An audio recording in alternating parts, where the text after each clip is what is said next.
ਕੋਈ ਗੱਲ ਨਹੀਂ ਹੁੰਦਾ। ਮੇਰੀ ਯਾਰ ਲੱਤ ਥੱਲੇ ਦਿੱਤੀ ਆ ਹਰਾਮ ਦੇ ਨੇ। ਓਏ ਹੋਏ ਮੈਨੂੰ ਤਾਂ ਕੰਮ ਤੋਂ ਬਿਠਾਤਾ ਨਾ। अल्लाह खैर करे। ठीक हो आप बच्चे?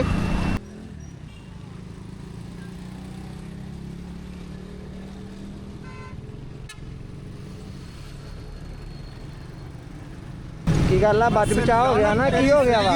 की है की है? ਬੱਚੇ ਨੂੰ ਵੀ ਥੱਲੇ ਦੇਣ ਲੱਗਾ ਸੀ ਯਾਰ ਮੈਨੂੰ ਵੀ।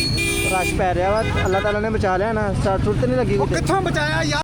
ਤੈਨੂੰ ਪਤਾ ਨਹੀਂ ਕਿਹੜੀ ਅੱਗ ਲੱਗੀ ਹੈ ਕਿੱਥੇ ਜਾਣਾ ਉਹਨੇ। कोई नहीं माफ करो यार। ਘਰ ਤੱਕ ਨਹੀਂ ਪਹੁੰਚੇਗਾ ਲਾਨਤ ਤੇਰੀ ਜ਼ਿੰਦਗੀ ਦੇ। कोई नहीं आओ ਖੁਦਾ यार। ਕਰੇ अब मेरे भाई ओ यार कोई गल नहीं। ਖੁਦਾ ਦੀ ਜ਼ਾਤ ਤੇਰੀ ਕੁਚੁੰਬੜ ਕੱਢੇ ਤੇਰਾ ਭੈਣ ਤੈਨੂੰ ਇੱਥੇ ਥੱਲੇ ਦੇਵੇ। ओए माफ ਲਾਨਤ ਤੇਰੀ ਜ਼ਿੰਦਗੀ ਦਾ ਹਰਾਮ ਦਿਆ। ओ माफ करो यार माफ करो। कोई नहीं ਪਤਾ ਮੇਰਾ ਬੱਚਾ ਮਾਰ ਦੇਣਾ ਸੀ ਓ ਯਾਰ। ਯਾਰ ਤੈਨੂੰ ਮਜ਼ਾਕ ਲੱਗਦਾ ਹੈ?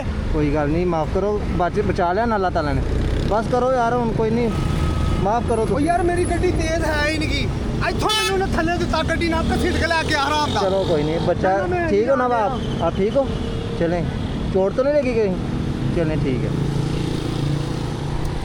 कोई गल नहीं ਉਹ हुंदा। ਮੇਰੀ ਯਾਰ ਲੱਤ ਥੱਲੇ ਦਿੱਤੀ ਆ ਹਰਾਮ ਦੇ ਨੇ। ओए होए ਮੈਨੂੰ ਤਾਂ ਕੰਮ ਤੋਂ ਬਿਠਾਤਾ ਨਾ। ਇਹ ਚਲਾ ਗਿਆ ਵਾ। कोई गल नहीं अल्लाह ले दिखाओ मैनू। ਨਹੀਂ ਬਸ ਮੇਰੀ ਮੰਨੀ ਯਾਰ ਤੇਰੀ। कोई गल नहीं है ठीक है चलो ਨਾ चलो ठीक है अल्लाह खैर करे। ठीक हो आप बच्चे?